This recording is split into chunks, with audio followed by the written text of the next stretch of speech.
going to start with our Big 12 preview. We've hit all the conferences, more like the Big 14. As I was doing my research, I went from 10 to 14 this year. Of course, we're going to do it how we've been doing it, over under. Quick little, statement, what we think. So let's start it off with the team that finished DFL in the Big 12 last year. Iowa State. I'm looking at you, 4-8, Tyler. They're over under set at 5.5. You think they get that? Yeah, I don't know. I definitely like their head coach with Campbell there, but Iowa State. I feel like I say it every time that we're doing this preview that there's always a team to look out for. If our upset alert picks, Iowa State Yep. is always one of those teams. But I just feel like the Big 14, the Big 12, whatever you want to call it, the Big It's gonna be 16, like the with Big all this 25 by the end of it. conference realignment that's been going on, which we'll get to in a second. But I just feel like it's just like too many good teams for Iowa State to have, a 6-6 type season. So I'm gonna go right with 4-8. I think that it's gonna be the same old, same old. Ever since they lost Brock Purdy, I'm going to say right now, I don't really know much about this Iowa State team. Me neither. I wrote rebuild. Team with much of the bottom of the Big 12. So sorry, Cyclone fans, but I just think that it's pretty much going to be the same thing. They'll probably, they have that game that they always look forward to, Iowa versus Iowa State. I don't even think that they're going to win that one. I think that Iowa's offense with Caden McNamara there is going to be better this year, better by like 7 points. But I think that Iowa State goes right at the 4 wins and will probably be the bottom dwellers, along with maybe one of these new schools coming in. Yep. So we're both on the under over there. Let's see. We'll go. We'll know new school UCF 9-5 last year. Their over under is set at 6.5. Of course, they have first year coach Gus. Is it Gus Malzahn's first year? It's like his second year. Yeah, that's what I thought. Second year. Second year head coach Gus Malzahn and John Rhys Plumlee, the Ole Miss transfer from a couple of years ago, starting at quarterback. 6.5. Tyler, you think they get it done in the Big 12, leaving the AAC, right? American Athletic Conference. Yeah, it's definitely going to be interesting to them. I think that UCF is one of those football schools that I think that we've been waiting in the wings for. After that season that they were trying to claim a national championship with Scott Frost. If they were, worthy of moving from the Group of 5 to the Power 5, now they get to show it. I think that out of all the newcomers, I think that UCF has the best opportunity to do really good in year number 1, especially with John Rhys Plumlee being their quarterback. He's a dual threat quarterback. He can throw the ball, but I think that he's an elite level. He's got elite level speed. He can take off and run. It's hard to catch him. So I think that this offense is going to travel in the Big 12. I think that their defense, I think that it has to improve if they want to win some games in the Big 12. There's some improving defenses. Texas Tech's defense is improving. You got Texas and Oklahoma at the top. So I think that they get 8 wins. I'm going to give them 8 wins. I think that this is going to be one of those new schools that gets the most out of them and really stamps their mark on the Big 12. I think that UCF could, fall with Texas and Oklahoma. I think that UCF is one of those schools. They're in Orlando, then the state of Florida. I think with the recent struggles of Florida and Miami, UCF really has an opportunity to take over in recruiting. So I think that UCF is slowly going to turn to a powerhouse. I want to agree with you, but for differences, I'm going to say they suck it up this year and finish on the bottom, and wish they could go back to the American Athletic Conference. Let's go Baylor, 6-7 last year, losing season after going, I think, 12-2 a couple of years ago. Yep. They're definitely rebuilding as well. 7.5 is their over under. Yes or no? Yeah, it's definitely changed in the offseason. We were talking about Baylor being a top 10 team coming off of winning the Big 12, and they just fall flat on their face. I didn't really think that they would fall flat on their face this hard to go in 6-7. I thought that they would be like a 7-win or an 8-win team. I just don't think that happens again. I think that Dave Aranda is too good of a coach for that to happen. I think that defense is going to win the ball games. I think that where their main concerns is on the offensive side of the ball. I think that they could definitely run the football, but they have to have better quarterback play at the quarterback position this year if they want to win some games. We're seeing all these Big 12 schools really dive into the recruiting and getting these elite level quarterbacks. Just look at Texas. I know it's just a 1-year deal for them. They don't have to deal with them long, but they got Arch Manning coming in there. So I think that Baylor is going to be an 8-win team. I think that they get right back on track. I don't think that's going to be like that Big 12 championship vibes. I think that they could definitely be one of those sleeper teams to get there. But I think that the Baylor Bears, with their defense, I think that their offense is going to improve this year. So give me 8 wins for the Bears. All right, I'm going over as well. I feel good about the Waco Baylor Bears. So back to another new team. BYU went 8-5 last year. I don't want any explanation. I just want straight off the top of your head. Over under 6. What is it? I think under. I think that Okay. under. Okay, well, yeah. No, you can explain now. I just wanted to hit you straight up. They got a transfer quarterback from Pittsburgh coming in. I think it's just going to be a shock to the culture. Yeah, I Up in definitely think so. Morgantown. We saw BYU really take it to Baylor. They were able to beat Baylor in Provo last season. They also faced off against Oregon. This was a BYU team that was getting a lot of hype to start the season. They were undefeated. They lost the Oregon game. They beat Baylor. Then after that, they just completely fell off the rails. I think that their defense has to improve. Their defense was probably one of the worst in the country last season. I do think with the offense, you're going to have some new questions with the transfer quarterback, but I think that their offense is going to be good enough, but I don't think it's going to be good enough in the Big 12 like this.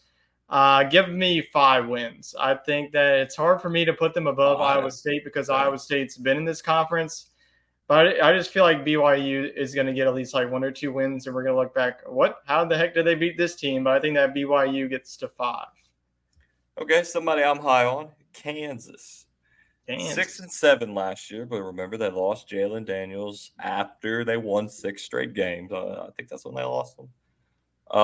So he's coming back as their starting quarterback. They're over/under set at 6.5. I'm going over. I think that this is a potential 8-9 win team. Yeah, Kansas was literally the hype of college football. They got into the AP poll. They hosted College Game Day. They were 6-0. Yep. And then what happens? They face TCU. And then after that, it's the same old Kansas. They give about 40-plus points to Oklahoma. Like, what are you doing? It's like, what the heck? It's like, I think that Kansas with Jalen Daniels, I think that could honestly be the best quarterback in the Big 12. I think that Quinn Ewers is right up there along Dylan Gabriel too. But I think that Jalen Daniels, we saw him when he was healthy. He carried this Kansas offense. The defense, for sure. The man was better. Superman. They have to get better. I hate to be crazy, but I'm going to say 9 wins. I don't care. I don't care. Call me crazy. 9 wins. Let's do it, Tyler. 9 wins. Let's do it. Let's get on the Kansas side. Kansas has always been one of my favorite teams. With all the crap that their fan base has gone through, I think that they deserve a better bowl than the Liberty Bowl. So I think that they get 9 wins. I just think that they're going to be one of the better offenses in the Big 12. So give me Kansas. I like it. Let's go Kansas State. Of course, they lose Deuce Vaughn, but they are bringing their quarterback back. I know. They went 10-4 last year. Won the Big 12 tournament or Big 12 championship. We're still in the baseball mind. Yeah, and they 10-4 last year. 8-5 is their, or 8.5 is their over under. Can't speak. What do you think, Tyler? Without Deshaun, did they get to 9? Yeah, that's definitely tough for me to answer. Kansas State feels like the same of TCU. TCU's losing some offense production. Without Deuce Vaughn, where is Kansas State's going to turn to their running game? I do think that Will Howard, he's coming back. We saw Will Howard, Adrian Martinez started the first couple of games in the season. Then we saw Will Howard, and Will Howard was really fantastic for them. I think that with their defense, they're losing Julius Brent. He was their leader of the secondary. I'm going to go right at 8 wins. So at 8.5, I'm going to go under. I don't think it's going to be that bad of a football team. I don't think it's going to be that sudden of a drop off. I think that Kansas State's always a team that has Oklahoma's number. But they don't face against each other this year. So I think that Kansas State is one of the teams that's always consistent. Love their head coach coming from North Dakota State. So I'm going to go with Kansas State with 8 wins, but it would not shock me if they get to 9. Okay. Back to Kansas real quick. We got our friends over at Week 0 Productions. Check them out. They predicting Kansas will go 9-3, 10-2. So they're on the ticket with us. Cash it, man. Dale Daniels was an odds favorite to win the Heisman. last year until he got hurt. So keep that in mind. Next on the list, Oklahoma State, just because Wade commented Stillwater, I saw it just pop up.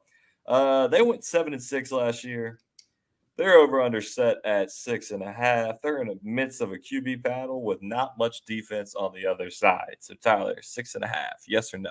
Yeah, Spencer Sanders being there, there's going to be a lot of question marks in Stillwater. I did not trust this defense. Last year, they lost a lot in their secondary.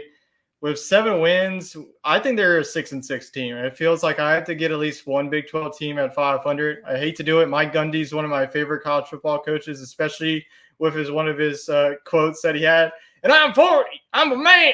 But I don't think that he's going to get to – I think he's going to get the 6 wins. It's not going to be too happy about Stillwater. It's going to be the same vibes as their baseball team. I think that they go 6-6. Hey, they're really good at golf, so they got that going for them. There you go, Ricky Fowler. So let's see. TCU, the big dogs, made it to the semifinals, went 13-2. But of course, they lost their entire team after the season for the most part. 7-5, Tyler. I'm getting the under. I'm feeling some under vibes here. What do you think?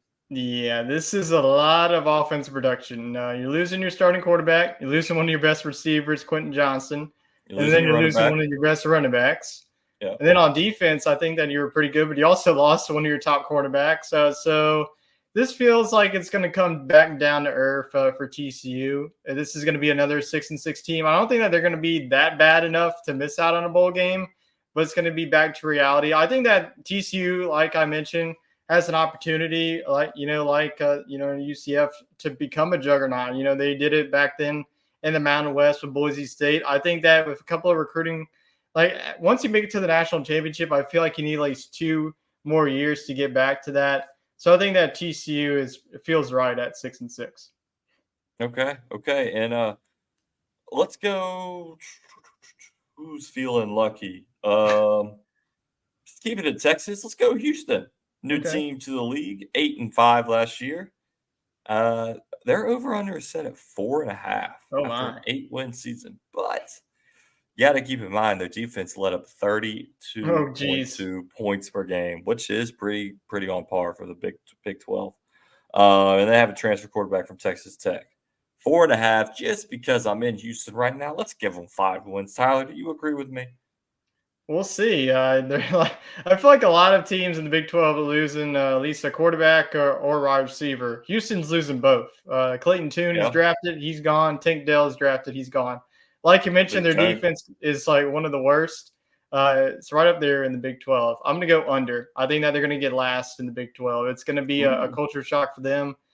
I didn't know that Dana Holgorsen, he's been there at West Virginia, but I don't think it's going to be a really good year for the boys down there in H-Town. I'm going to give them a 3-win season. I hate to do it for them, but I just feel like they're just way too many teams that are already a step ahead of them. Okay, I'll give you that one. Cincinnati, the last new team to join the Big 12, and 9-4 last year. Their over-under is set at 4.5, and I think it's because their starting quarterback is most likely to be Florida and Arizona State transfer Emory Jones. And they have a brand new coach, brand new conference, brand new quarterback. It's a recipe for disaster. I'm giving them 2 wins on the season. The Bearcats falling down the grace after losing Luke Fickell, and Emory Jones is going to come out of the womb and then get the starting quarterback role. Cincinnati is one of those teams that I've been so high on the past couple of years, but it's because of Luke Fickell. Luke Fickell, wherever he goes, Luke Fickell, the pickle. Oh yeah, man with the nickel. Bring that up again. I think that their defense is definitely going to travel for them, but they lost their defensive coordinator. I think that they're going to be right there with Houston with 3 wins. I think that Cincinnati and Houston are going to be the bottom 2 teams, bringing up the caboose in the Big 12. All right, another caboose team, West Virginia University, went 5-7 last year. Their over/under set at 4.5. I don't know anything about them. I'm getting over. Give them 5. Sure, Country Roads take me home. That's about the only thing that they got going for them, because JT Daniels, I thought that he was going to be their starting quarterback for a couple of years. He was like, okay, I'll just go ahead and use my 10th year eligibility and go to Rice. So They have another quarterback situation brewing on. Their defense I feel like every Big 12 defense, unless you're named Yeah, that's true. Texas or Oklahoma, you got some work to do. So I'm going to go with 4. I think that they're going to be better than Cincinnati and Houston. I think they're going to be right up there with Iowa State. I think that this is going to be another top-heavy conference. So I think that West Virginia, with the lack of offense, is really going to hurt them in the Big 12. Okay, okay. We'll leave Oklahoma and Texas for last, but I got to ask you about Texas Tech. Ooh. 8-5 last year. 7-5 is their over/under. They finished the season beating Ole Miss in the bowl game. I mean, they finished just the end of the season on a high note.